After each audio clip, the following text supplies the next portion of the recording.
Monsieur Frost? Je viendrai de ce côté-ci de la porte à votre place, Monsieur Griff, où vous risquez d'être trempé. Et voilà, les pieds au sec. Grâce à ces portes automatiques, l'Olympique est resté à flot alors que 2 de ses compartiments étaient totalement inondés. C'est pratiquement du 100%, c'est du jamais vu, messieurs. Alors, toutes les cloisons, ce nouveau système, ça rend le bateau insubmersible? C'est depuis toujours l'avis du capitaine Smith. Je crois qu'aucune catastrophe fatale ne risque d'arriver à ce vaisseau. Parce que nos ingénieurs modernes ont permis d'atteindre le risque zéro. Écoutez, s'il existe un bateau plus sûr, personne ne le connaît. En ce qui me concerne, il est pratiquement insubmersible. Pratiquement insubmersible est l'expression utilisée pour vanter les mérites du Titanic. Pour la plupart, cela signifie simplement que le paquebot est sûr. Le fait que l'Olympique ait survécu à une collision avec un croiseur joue en la faveur du Titanic. Mais le planning de finition du navire a dû être chamboulé. Le paquebot a dû céder sa place sur le dock pour que l'Olympique puisse être réparé. Il a même donné son hélice de tribord pour remplacer celle cassée lors de la collision. À contre-cœur, Lord Peary repousse la date du départ du Titanic au mois d'avril 1912. C'est une décision fatidique. En cette saison, la banquise aura commencé à fondre et des icebergs seront partis à la dérive. Mais sur le plan personnel, Lord Peary voit également les nuages s'amonceler. Il défend coûte que coûte des positions séparatistes et veut organiser un meeting au cœur de Belfast. Son choix en ce qui concerne l'orateur va mettre le feu aux poudres. Je tiens à tout prix à Monsieur Churchill. Margaret, On va te haïr de l'avoir choisi. nous leur montrerons à quel point ils se sont trompés. Winston Churchill, lord de l'amirauté, concentre sur lui toute la haine des unionistes d'Ulster. Comme Peary, il avait un pédigré unioniste et son revirement politique en a fait un traître. Un peu plus. Ouais. Plus bas. Oui, c'est ça, c'est bien les gars. L'avenir de l'Ulster est incertain, mais sur le chantier, les travaux reprennent enfin autour du Titanic. Unioniste ou non, pour certains ouvriers, la priorité est d'achever le paquebot. Monsieur Frost? Oui. Vous savez, il y a toujours un groupe de bons ouvriers à bord du bateau pour le premier voyage. Tu veux parler du groupe de garantie? Oui, j'ai un ami qui s'imagine avoir des chances d'être choisi. Il doit être bien content, non? Oui, et je me demandais si si ce serait pas son contremaître qui le fait marcher. Et pourquoi il ferait une chose pareille? D'abord parce que l'ami dont je parle est catholique. Non, mais c'est qu'il y a des gars sur le chantier qui disent que si on n'est pas protestant et aussi membre d'une loge orangiste, eh ben on n'a aucune chance d'avoir du boulot. Et aucune d'aller en Amérique sur le Titanic. Il n'y a pas de place pour le sectarisme sur le chantier. C'est le travail qui compte. Je te le dis en tant que protestant et orangiste moi-même. Alors ça se peut. New York? Je suis pas au courant. Mais je sais seulement quels ingénieurs vont s'embarquer. Vous? Il se pourrait même que j'ai à choisir les apprentis que j'emmènerai avec moi. Vous pensez... Rien n'est sûr, ne te fais pas trop d'illusions. Mais... Continue. Travaille dur. On verra bien. Pour Alfie Cunningham, de nouveaux horizons s'ouvrent. Mais l'avenir de Tommy Millard s'assombrit soudain. Les garçons, qu'est-ce qui se passe? Annie? Oh non.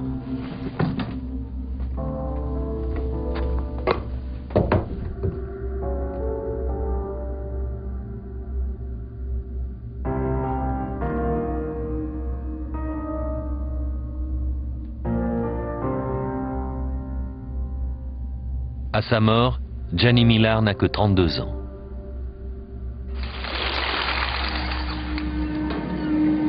Plus que quelques semaines avant le voyage inaugural du Titanic, le groupe de garantie occupe tous les esprits. Tu mens. Non, je mens pas. Après tout, peut-être qu'on ira tous les deux. Ou peut-être qu'il entretient tes illusions. Monsieur Frost sait que je suis un bon ouvrier. Ouais, et que t'es protestant. Qu'est-ce que ça a à voir? Ça peut jouer en ta faveur. Vas-y, explique. Tu insinues que Monsieur Frost est sectaire? Oh, je sais bien que non. Pourquoi tu l'as dit? C'était une blague, Alfie. C'est pas vrai. Arrête, je sais que Monsieur Frost, il est pas sectaire. J'aurais dû me taire. Ouais, mais tu l'as dit. Qu'est-ce qui se passe?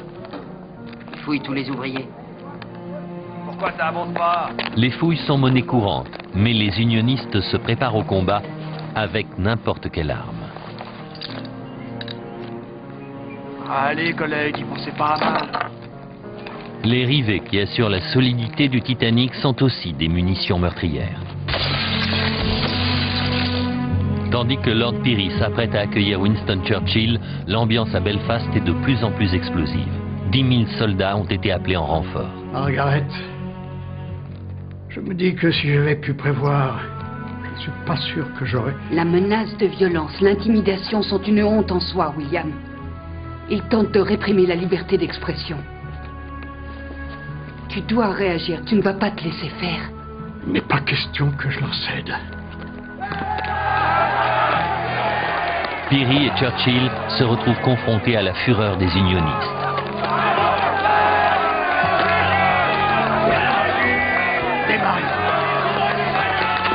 Et les rivets ne sont pas leurs seules armes. Il y a des pistolets dans les rues. Enragé, il vaut mieux qu'on parte. On va pas d'autonomie. Attention à la femme. Les deux hommes ont de la chance. Ils s'échappent sans encombre.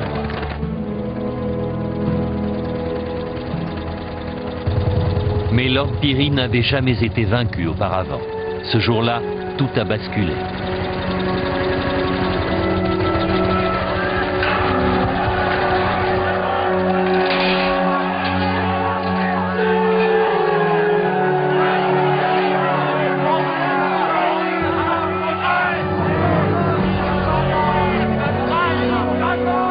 Humilié, il décide de quitter l'Irlande.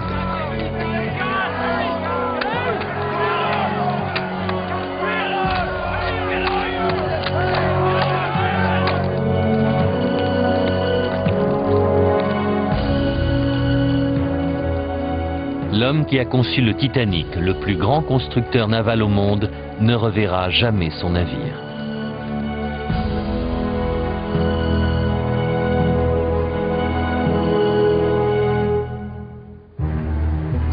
Sur le quai, les travaux du Titanic touchent à leur fin. 5 longues années d'efforts l'ont fait surgir du sol, mais depuis le départ de Lord Pirrie, le chantier naval est en proie au chaos. C'est un endroit dangereux, avec ses codes et ses pièges. Eh, ça va pas. Laisse-moi passer, toi. T'as pas à me bousculer. J'ai pas à recevoir de leçons de politesse d'un morveux, sale petit bâtard. Fiche-lui la paix. Vous vous croyez à l'abri, peut-être, mais personne vous protège. Pirrie s'est enfui, si vous le saviez pas. Tous les catholiques font pareil, un jour ou l'autre. Pirrie, c'est pas un catholique. Ouais. Il leur lèche les bottes. C'est pire. Il te provoque, piston. Avance. Ça vaut pas la peine.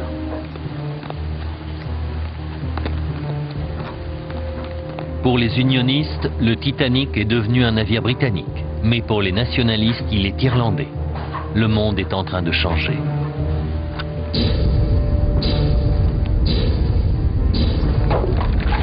Tiens bon, soulève.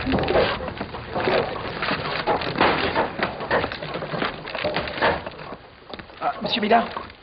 Je sais pas encore qui sera du voyage, si c'est ça ta question. Oh, ça fait rien. Ouais, mais je tiens à te dire que si t'es choisi, ça sera pas avec moi. Quoi? Vous faites pas partie du groupe? Non, je démissionne, je quitte mon boulot. Pourquoi? C'est le chantier. Je me sens pas à l'aise. Et ces derniers temps, j'en sais rien, j'ai comme un mauvais pressentiment. Et j'ai 2 petits gars à élever, avec leur mère qui est plus là. On m'a engagé comme matelot sur un navire de la White Star. C'est formidable. Mais, vous allez beaucoup voyager? Oui, ma belle-sœur Annie, elle va s'occuper des petits. Quand j'aurai assez d'économies, je les ferai venir en Amérique. Une nouvelle vie. Eh ben, bonne chance. Ouais. Merci. Merci. Ah, tante Margaret, comment allez-vous? Le Titanic a été imaginé à Londres, dans le quartier de Belgravia. C'est là que Pirrie s'est réfugié. Oncle William. Thomas, merci d'être venu. Vous avez bien fait de partir jusqu'à ce que ça se calme à Belfast et que vous puissiez rentrer. Je n'ai pas l'intention. J'en ai fini avec Belfast. Allons donc, que faites-vous des paquebots? Crois-moi, Tommy, il n'y a pas que les bateaux dans la vie. Mais je veux que tu diriges le chantier de Belfast à ma place. Désormais, non, Oncle inutile William. de discuter. Tu es unioniste. Et tout le monde t'apprécie à London Wharf. Il y a autre chose que je voudrais que tu fasses pour moi. Le Titanic va prendre la mer et j'avais prévu de faire le voyage. C'est hors de question maintenant. Pourquoi? Ma santé. Une petite tumeur. Le médecin insiste pour que je me fasse opérer. Mais vous vous en remettrez. Je veux que tu prennes ma place sur le Titanic. Ismay partira aussi. Je pense qu'à vous deux, vous saurez décider si cette folle entreprise en valait la peine. Je n'en suis plus aussi sûr maintenant.